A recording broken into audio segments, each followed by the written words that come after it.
శ్రీమాత్రే నమః. 165వ శ్లోకం. ధర్మాధారాధనాధ్యక్ష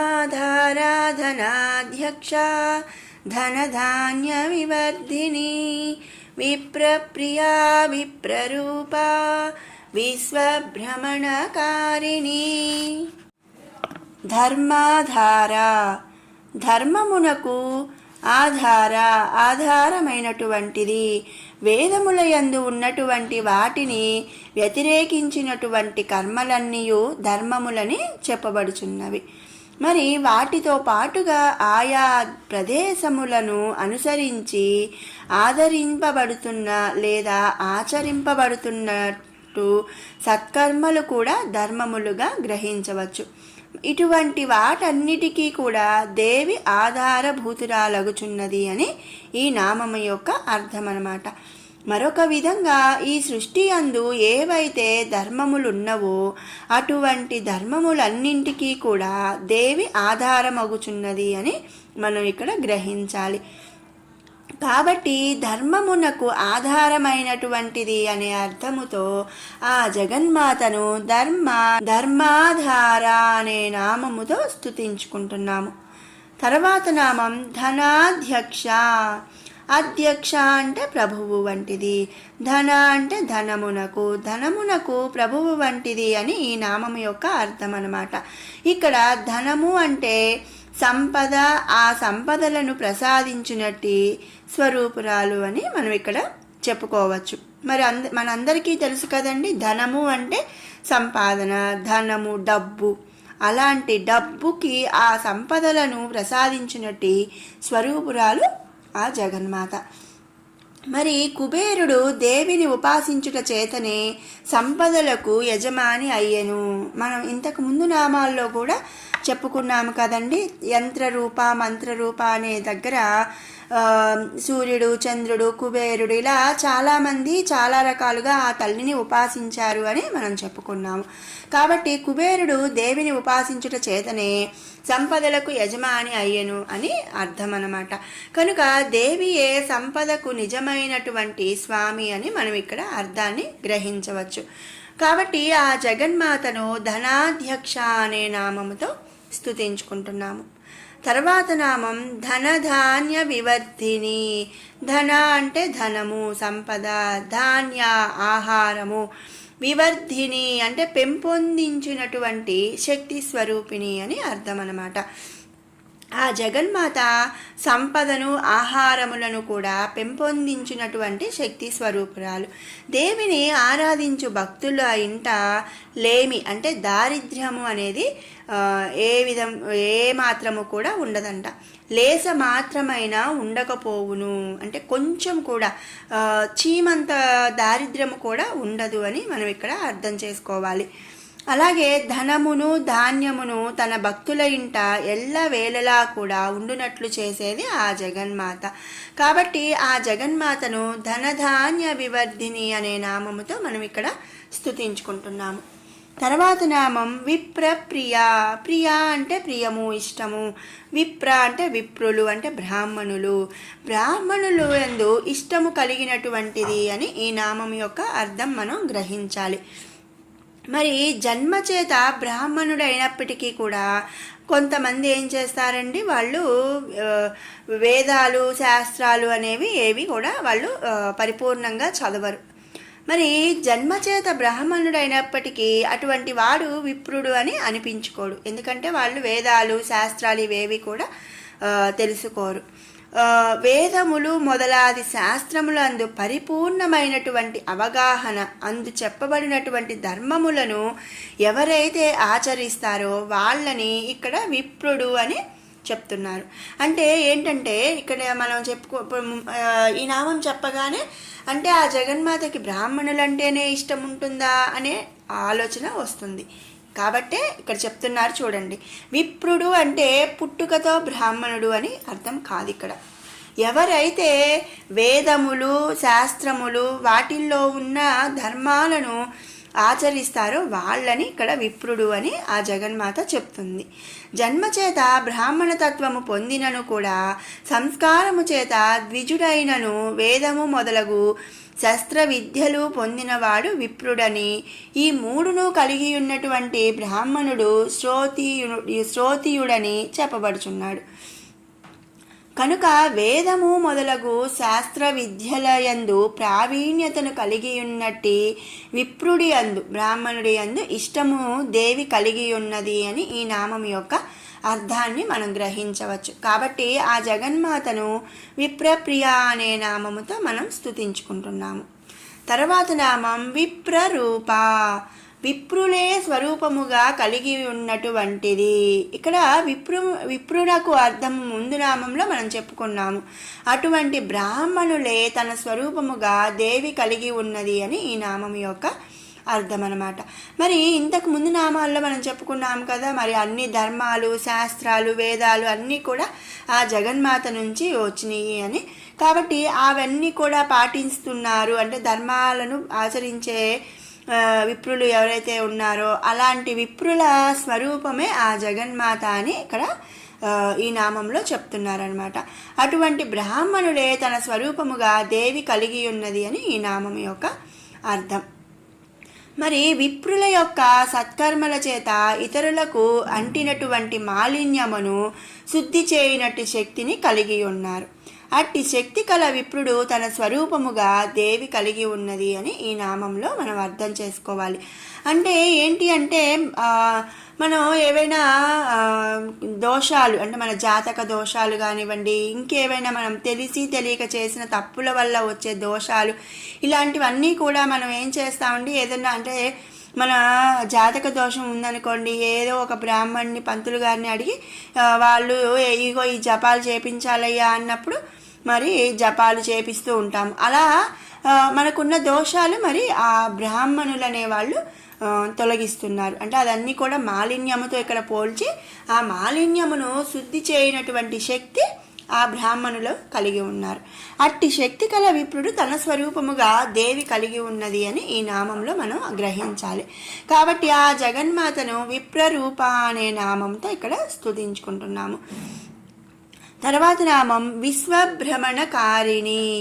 విశ్వము, భ్రమణ, కారిణి, ఈ విశ్వమంతటా సృష్టి స్థితి లయలను కలుగు చేయుచున్న స్వరూపురాలు అని ఈ నామం యొక్క అర్థం అన్నమాట.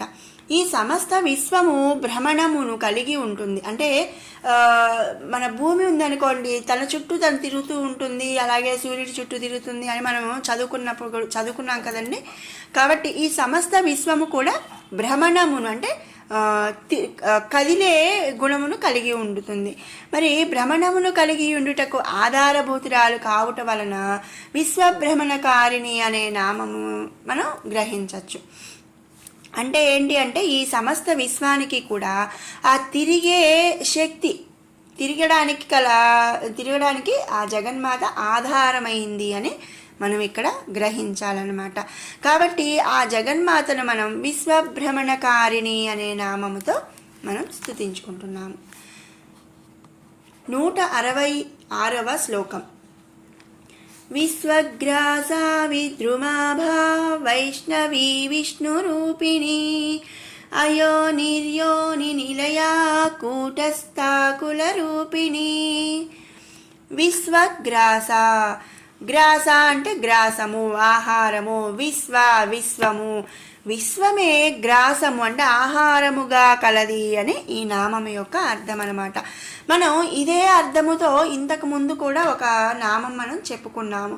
మరి విశ్వమే ఆహారముగా దేవి కలిగి ఉండటం అంటే సకల ప్రపంచమును సృష్టించేటటువంటి దేవియే సకల సృష్టిని కూడా తనలోనే లయం చేసుకుంటుంది. కాబట్టి మనం ఆ జగన్మాతను విశ్వగ్రాస అనే నామముతో మనం స్తుతించుకుంటున్నాము. కనుక ఏంటంటే సకల విశ్వము దేవికి ఆహారం వంటిది అని అర్థాన్ని మనం గ్రహించాలి.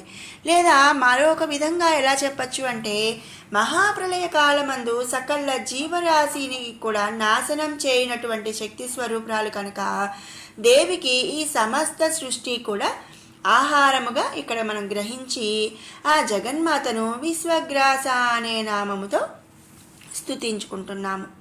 తర్వాత నామం విద్రుమాభ, పగడము వలె ప్రకాశించునటువంటిది. దేవి యొక్క స్వరూప ప్రకాశము పగడముల యొక్క కాంతిని పోలి ఉన్నది అని ఇక్కడ అర్థం అన్నమాట. కాబట్టి ఈ నామందు మనం జగన్మాతను విద్రుమాభ అని స్తుతించుకుంటున్నాము. తర్వాత నామం వైష్ణవి. వైష్ణవీదేవి స్వరూపురాలు అని అర్థం. ఇక్కడ వైష్ణవి అంటే మనకు తెలుసు విష్ణువుతో పోల్చబడినటువంటిది, లేదా విష్ణువునకు జన్మనిచ్చినది తల్లి, విష్ణువు తల్లి వైష్ణవి. కనుక ఈ రెండు అర్థముతో ఈ నామందు దేవిని వైష్ణవి అని చెప్పబడుచున్నది. మనం ఇంతకుముందు నామాల్లో మనం చెప్పుకున్నాం కదా, ఈ సకల సృష్టిని బ్రహ్మాది త్రిమూర్తులను కూడా సృష్టించింది ఆ జగన్మాత. ఆ బ్రహ్మ విష్ణు మహేశ్వరులకు కూడా తల్లి జనని వంటిది అని మనం ఇంతకుముందు చెప్పుకున్నాము. మరి వైష్ణవి అంటే విష్ణువుతో పోల్చబడినటువంటిది. అలాగే విష్ణువునకు జన్మనిచ్చినది అనే అర్థముతో ఆ జగన్మాతను వైష్ణవి అనే నామముతో స్తుతించుకుంటున్నాము. మరొక విధంగా దేవి స్వరూపములలో విష్ణు స్వరూపమును కూడా కలిగి ఉన్నది అనే అర్థముతో వైష్ణవి అనే నామముతో మనం ఆ జగన్మాతని ఇక్కడ స్తుతించుకుంటున్నాము. తర్వాత నామం విష్ణు రూపిణి. విష్ణు రూపిణి, విష్ణు యొక్క రూపము తన స్వరూపముగా కలిగినటువంటిది అని ఈ నామము యొక్క అర్థం. మరి ముందు నామము అందు మనం చెప్పుకున్నట్లు దేవి విష్ణు స్వరూపురాలు. ఇక్కడ ఆదిశక్తి స్వరూపములను ధరించి ఉన్నట్టే మహేశ్వరుడు యుద్ధమునందు దుర్గా స్వరూపమును, రౌద్రం అంటే కోపమునందు కాళికా స్వరూపమును, పురుష స్వరూపమునందు విష్ణు స్వరూపమును ధరించి ఉండునని చెప్పబడి ఉన్నది. కనుక ఇక్కడ విష్ణు స్వరూపము కూడా దేవియే అని మనం గ్రహించవలెను. ఈ నామందు చెప్పబడినట్లు శివకేశవులకు భేదము లేదని గ్రహించాలి. కాబట్టి ఆ జగన్మాత విష్ణు స్వరూపురాలుగా భావించి మనం ఆ జగన్మాతను విష్ణు రూపిణి అనే నామముతో స్తుతించుకుంటున్నాము. తర్వాత నామం అయోనిహి. అయోనిహి, యోనిహి అంటే పుట్టే స్థానం. అయోనిహి పుట్టుక స్థానము లేనటువంటిది. యోనిహి అంటే జన్మస్థానం అని మనం ఇంతకుముందు చెప్పుకున్నాం. అయోనిహి అంటే పుట్టుక స్థానం అనేది లేనటువంటిది, లేదా తనకు స్థానముగా ఏదియూ కూడా లేనటువంటిది. ఇక్కడ యోని శబ్దము చేత పుట్టుక స్థానము అని గ్రహించాలి. మరి ముందు నామములందు చెప్పబడినట్లు దేవికి జనన మరణాదులు లేవు. కనుక దేవి పుట్టుకకు కారణమైనటువంటిది ఏదియూ కూడా ఈ సృష్టి అందు లేదు. కాబట్టి ఆ జగన్మాతను అయోనిహి అనే నామముతో స్తుతించుకుంటున్నాము. తర్వాత నామం యోని నిలయ. నిలయ అంటే నిలయము, యోని అంటే యోని, ప్రకృతి స్వరూపురాలు అని ఈ నామంలో మనం అర్థం చేసుకోవాలి. ఇక్కడ యోని అంటే ప్రకృతి, నిలయ అంటే స్వరూపము. ప్రకృతి స్వరూపము, దీని అందే మాయ ఉన్నది. మాయ జీవులను మోహమునకు గురి చేయుచున్నది.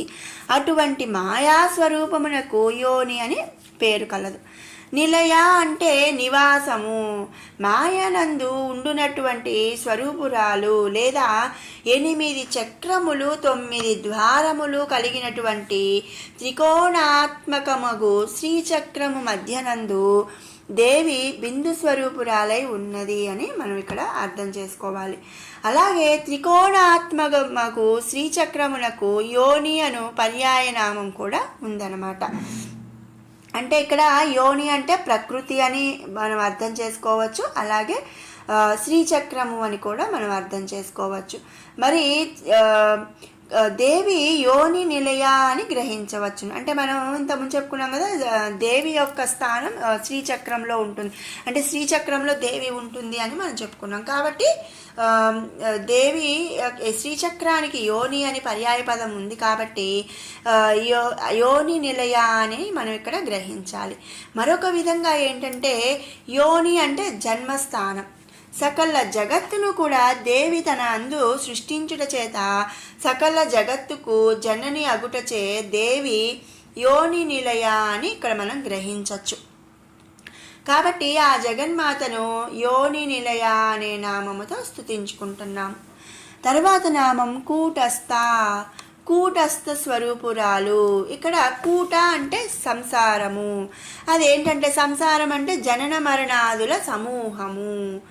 మరి మనకు తెలుసు కదండి, పుట్టిన వాళ్ళు చనిపోతుంటారు, చనిపోయిన మళ్ళీ పుడుతూ ఉంటారు. ఇట్లా కూటము అంటే జనన మరణాదుల యొక్క సమూహం అని అర్థం చేసుకోవచ్చు.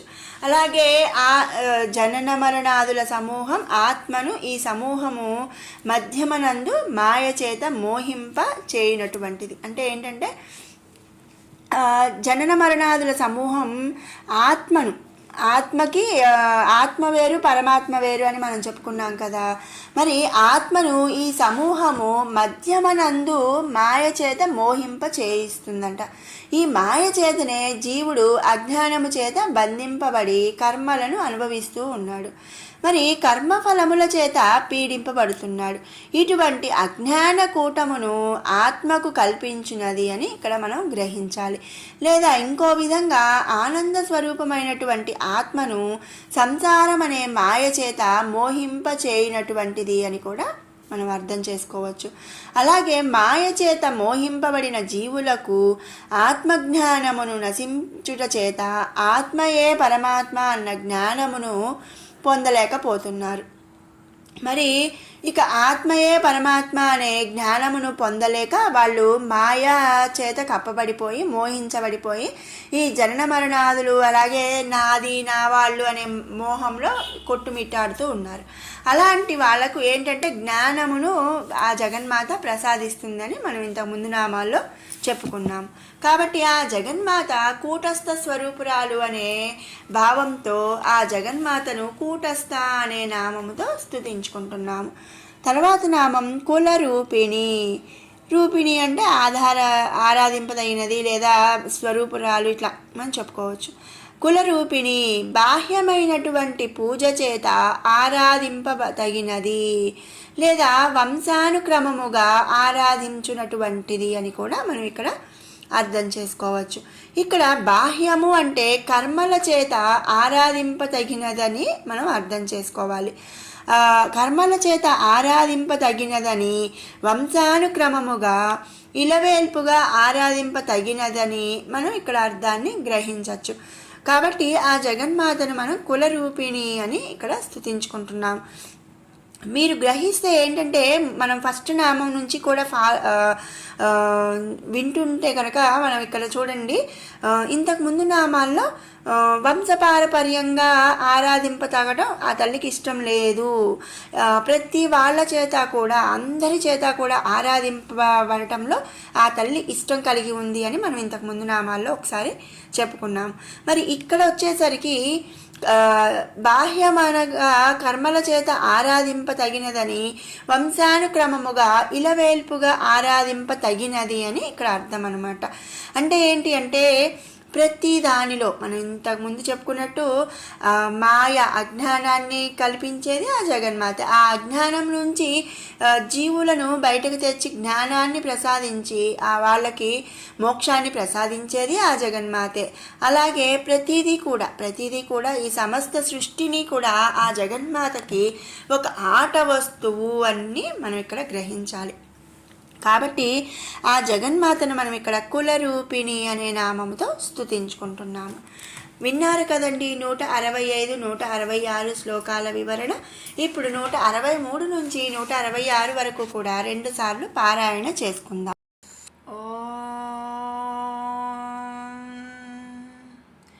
ధ్యానం అరుణాం కరుణాతరంగితాక్షీం ధృతపాశాంకుశపుష్పబాణచాపాం అణిమాధిభిరావృతాం మయూకైః అహమిత్యేవ విభావయే భవానీం.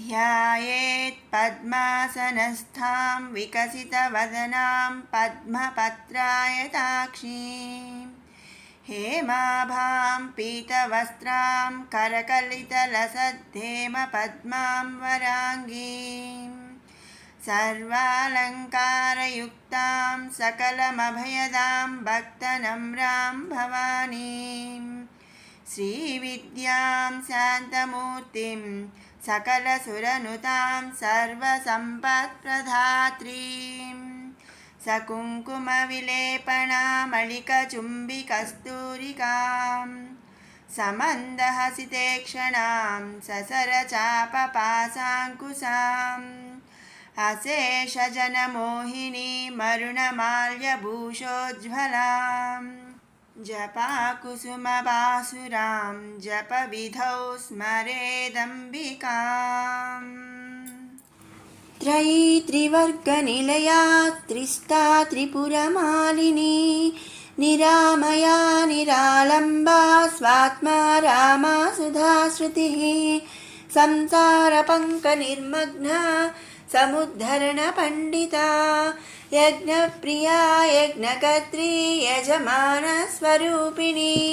धर्माधारा धनाध्यक्षा धनधान्यविवर्धिनी विप्रप्रिया विप्ररूपा विश्वभ्रमणकारिणी विश्वग्रासा विद्रुमाभा वैष्णवी विष्णुरूपिणी अयोनिर्योनिनिलया కూటస్థాకులరూపిణి. మరొక మారు పారాయణ చేసుకుందాము. త్రయీ త్రివర్గనిలయా త్రిస్తా త్రిపురమాలిని నిరామయా నిరాలంబా స్వాత్మా రామా సుధాశ్రుతిః సంసారపంకనిర్మగ్నా సముద్ధరణపండితా यज्ञप्रिया यज्ञकर्त्री यजमानस्वरूपिणी धर्माधारा धनाध्यक्षा धनधान्यविवर्धिनी विप्रप्रिया विप्ररूपा विश्वभ्रमणकारिणी